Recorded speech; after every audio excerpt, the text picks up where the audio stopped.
नमस्कार दोस्तों, स्वागत है आपका मेरे एक और वीडियो में।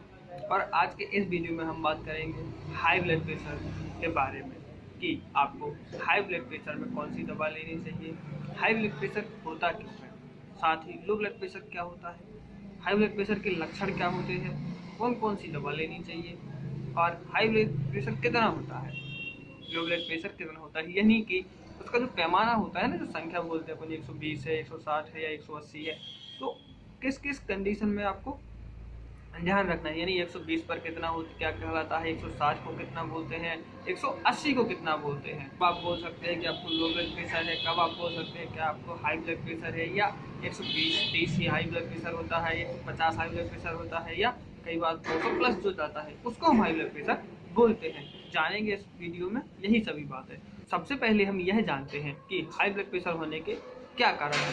तो देखिए क्या होता है कि आप जानते हैं कि जो आपका हृदय है, जो आपका पूरा शरीर का खून होता है, तो वह क्या करता है कि पूरे शरीर में ब्लड पहुंचाता है, फिर वापस अपने पास उसके पास जाता है, फिर खून पूरे शरीर में जाता है। ये समझ लिए, बिल्कुल आसान भाषा में समझाने की आपको कोशिश कर रहा हूँ। तो ब्लड गया पूरे शरीर में, फिर वापस हृदय में आया, उसने ऑक्सीजन फिलिंग किया, फिर गया।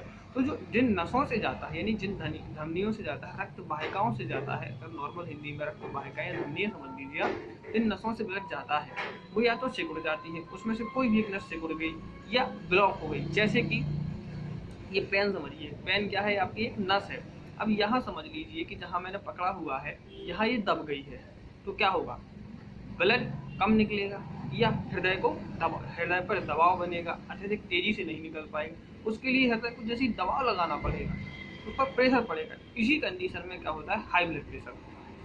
जैसे ही कोई भी आपकी धमनी अंदर की या कोई नस सिकुड़ जाती है या ब्लॉक हो जाती है। ब्लॉक कैसे होती है इसके भी बारे में आगे बात करेंगे वीडियो में।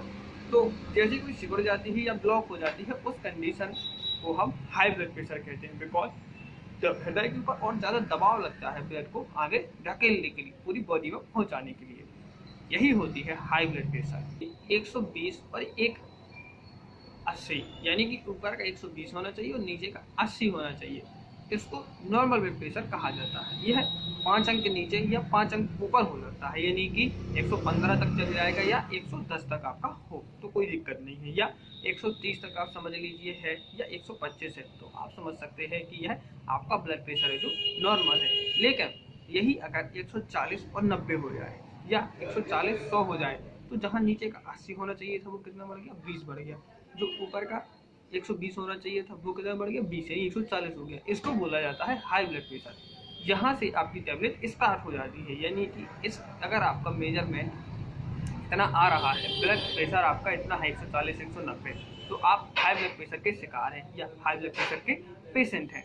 कई बार अब हम बात करें कि घातक कब होता है यह, तो जब यह 180 यानी ऊपर का 180 और नीचे का कितना हो जाए 120 या 130-40 के समथिंग, यानी कि नॉर्मल कितना होना चाहिए था, नीचे का 80 वो कितना है 120 या 130, और ऊपर का कितना होना चाहिए था 140, लेकिन अब वो कितना है 180।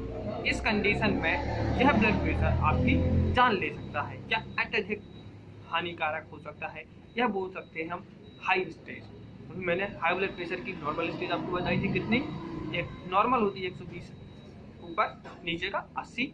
उसके बाद जो स्टेज आती है सेकेंड स्टेज, वो होती है कितनी 140, नीचे का 90 या 100। थर्ड स्टेज आती है 180 और 140 के ऊपर जाता है, यानी जैसे ही 180 अगर ऊपर का है और 140 नीचे का है, तो समझ लीजिए कि आपके लिए हानिकारक है। ब्लड प्रेशर के कुछ लक्षण होते हैं, जैसे सिर दर्द होना या चक्कर आना या सीने में दर्द होना या अत्यधिक तनाव होना। इसके अलावा आप कौन सी टैबलेट ले सकते हैं या डॉक्टर के द्वारा कौन सी टैबलेट प्रिस्क्राइब की जाती है, तो एम्लोकाइंड हो गया या एम्लोडिपिन हो गया, एम्लोपास हो गया, एप्रेन 10 हो गया, इसके अलावा लेसार 50 हो गया, हेपरिन हो गया, एम्लोराइड हो गया। इस टैबलेट के अलावा मुख्यतः कुछ और दवाइयाँ हैं हाई ब्लड प्रेशर में, जैसे कि टेल्मिस्ट्रॉन होती, टेल्मा, टेजलॉक, टेल्मिकाइन, टेलेस्टा, टेलसार एंड टेलसाइटन। रेमिपिल टैबलेट भी आप ले सकते हैं। रेमिपिल नहीं मिल रही है तो आप कार्डिस ले सकते हैं, रेमकार ले सकते हैं, रेमिप्रेस ले सकते हैं, मैक्रिल ले सकते हैं, जीरम ले सकते हैं या जोरम ले सकते हैं। इसके अलावा अगर हाई ब्लड प्रेशर में और भी दवाई है, जैसे आपका जो मैंने आपको ये सारी टैबलेट बताई हैं, ये नॉर्मल ब्लड प्रेशर के ऊपर जो जाता है, यानी कि जो 140 तक होता है उसमें दी जाती है। 140, 90 या 110 में यह सभी टैबलेट दी जाती है। लेकिन अगर आपको 180 है या उससे भी ऊपर है तो उस कंडीशन में आपको एम्लोकाइन 80 दी जाती है, साथ ही या एम्लोबास्ट 80 दी जाएगी आपको, या लासार एच दिया जाएगा। इन दवाओं का उपयोग किया जाता है, यही सारे डॉक्टर प्रिस्क्राइब करते हैं। तो आप सेल्फ से भी ले सकते हैं, या एक बार मेरी सलाह रहेगी डॉक्टर को मेजरमेंट करवा के आप टैबलेट ले सकते हैं। इन दवाइयों को कब खाना चाहिए और इसका डोज कितना होना चाहिए? तो देखिए, मुख्यतः ब्लड प्रेशर की सभी दवाइयाँ नाश्ते के साथ खाई जाती हैं, यानी कि सुबह का हल्का फुल्का कुछ खा लीजिए, पोहा हुआ, और उसके साथ एक टैबलेट ले लीजिए। अगर आपको समस्या ज़्यादा है तो दिन में 2 बार भी ले सकते हैं टैबलेट को, या एक बार लेना ही काफ़ी होता है। एक टैबलेट में कंट्रोल हो तो आप एक ले लीजिए, नहीं तो आप सुबह शाम इस टैबलेट को ले सकते हैं। अगर आपका कोई क्वेश्चन रह गया है तो आप हमसे कमेंट बॉक्स में पूछ सकते हैं।